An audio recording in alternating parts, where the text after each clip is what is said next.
हे dude, तुम्हारी family तुम्हारी आंखों के सामने मर जाए और तुम कुछ भी ना कर पाओ। इसके बाद तुम हीरो बनोगे या विलन? और ऑनेस्टली यहाँ से रूथलेस विलन ही पैदा होता है। बट एक कैरेक्टर है जिसके अंदर रत्ती भर भी नफरत नहीं आई और उसका नाम था तांजीरो कमाडो। ना तो वो चूजन वन था, ना ही ओवरपावर्ड, फिर भी एनिमे के मोस्ट लव कैरेक्टर में से एक है। पर क्यों? पावर नहीं है, एटीट्यूड भी नॉर्मल है, फिर तांजीरो में ऐसा क्या है जो सबको कनेक्ट कर देता है?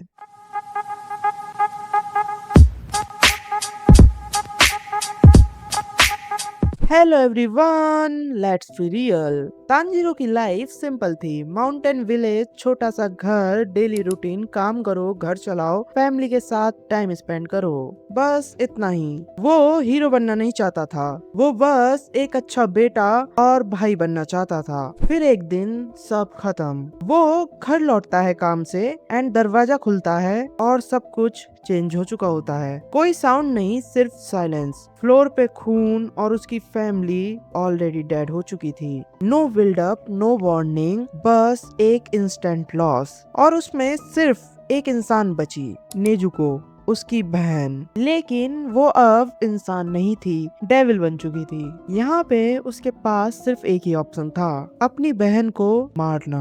यहाँ से स्टोरी प्रेडिक्टेबल हो जाती है, रिवेंज, एंगर, डार्कनेस। लेकिन तांजीरो वैसा नहीं करता। उसने नेजुको को खत्म नहीं किया, उसने उसे बचाया। ये डिसीजन सरफेस पे सिंपल लगता है कि ऑफ कोर्स वो उसकी बहन थी, पर यहीं से सब कुछ डिफाइन होता है, क्योंकि उस मोमेंट पे वो सिर्फ रिएक्ट नहीं कर रहा, वो चूज कर रहा है कि वो सिचुएशन का स्लेव नहीं बनेगा, कि वो अपनी आइडेंटिटी खुद डिसाइड करेगा। ये चीज रेयर है, पर सिर्फ एक डिसीजन किसी कैरेक्टर को इतना लव नहीं बनाता। लोग तांजीरो को फील क्यों करते हैं? यहाँ एक चीज है जो लोग मिस कर देते हैं। तांजीरो का सबसे बड़ा ट्रेट उसका ब्रीथिंग स्टाइल नहीं है, उसका बड़ा भाई होना है। वो बार बार कहता है, मैं सह सकता हूँ क्योंकि मैं बड़ा हूँ। तुम्हें ये लाइन सिंपल लग सकती है, पर इंडियन ऑडियंस के लिए ये रिलेटेबल है। मिडिल क्लास घरों में बड़ा बेटा होना एक रिस्पॉन्सिबिलिटी होती है। तुम्हें स्ट्रांग रहना पड़ता है, चाहे तुम अंदर से टूट रहे हो। तुम्हारे पास ऑप्शन नहीं होता, क्योंकि लोग तुम पर डिपेंड करते हैं। एग्जैक्टली वही सेम सिचुएशन तांजीरो के साथ थी। अगर वो रुक गया तो नेजुको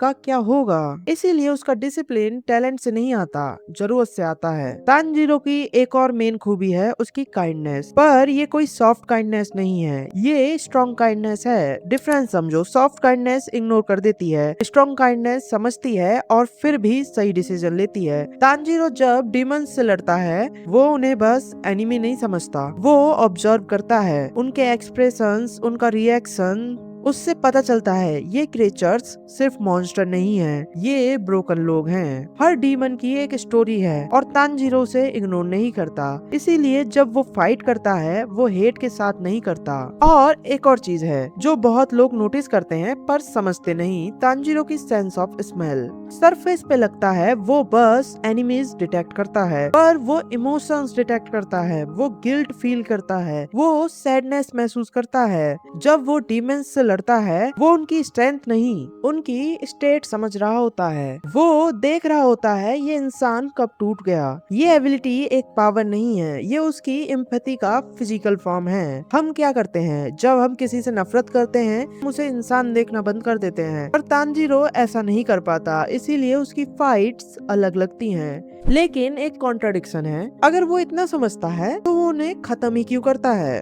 क्योंकि तांजीरो कोई नौसिखिया नहीं है, वो इमोशनल है पर स्टूपिड नहीं। उसे पता है अगर वो रोकेगा नहीं तो और लोग सफर करेंगे, इसीलिए वो फाइट करता है पर बिना हेट के। ये बहुत बड़ा डिफरेंस है। ज्यादा लोग जब हर्ट होते हैं तो वो हर्ट पास ऑन करते हैं, तांजीरो हर्ट को वहीं स्टॉप करता है। फिर भी ये सब सुन के लगता है ओके, गुड कैरेक्टर, पर मोस्ट लव्ड का लेवल कैसे? आंसर यहाँ आता है रिलेटेबिलिटी, और इसी वजह से वो बिलीवेबल है। वो हर फाइट में डोमिनेट नहीं करता, उसे ट्रेनिंग चाहिए होती है, उसे टाइम लगता है इम्प्रूव होने में, उसका बॉडी ब्रेक होता है, वो लिमिट्स फील करता है। ये सब देख के व्यूअर कनेक्ट करता है, क्योंकि रियल लाइफ भी ऐसी ही होती है। Instant, no instant power up, सिर्फ स्लो प्रोग्रेस। तो अब सारे पॉइंट्स कनेक्ट करते हैं, पेन, काइंडनेस, रिलेटेबिलिटी। पर मेन फैक्टर क्या है? आंसर है उसका रिस्पॉन्स। उसके पास रीजन था हेट करने का, पर उसने इम्पैथी चूज की। उसके पास रीजन था गिव अप करने का, पर उसने कंटिन्यू किया। उसके पास रीजन था चेंज होने का, पर उसने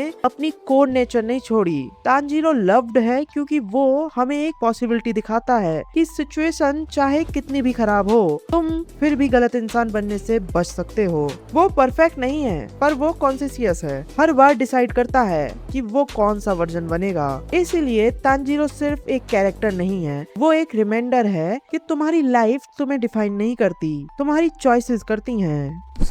अगर आप अभी तक ये वीडियो देख रहे हो तो सब्सक्राइब करो ना यार, कितना सोचोगे। एंड पसंद तो आई गई होगी, लाइक भी कर दो। एंड क्या अच्छा लगता है तुम्हें डीमन स्लेयर के बारे में, कमेंट इट। एंड ऐसे ही और ब्रेकडाउन्स मैं लाता रहूंगा। मिलते हैं नेक्स्ट वीडियो में, बाय।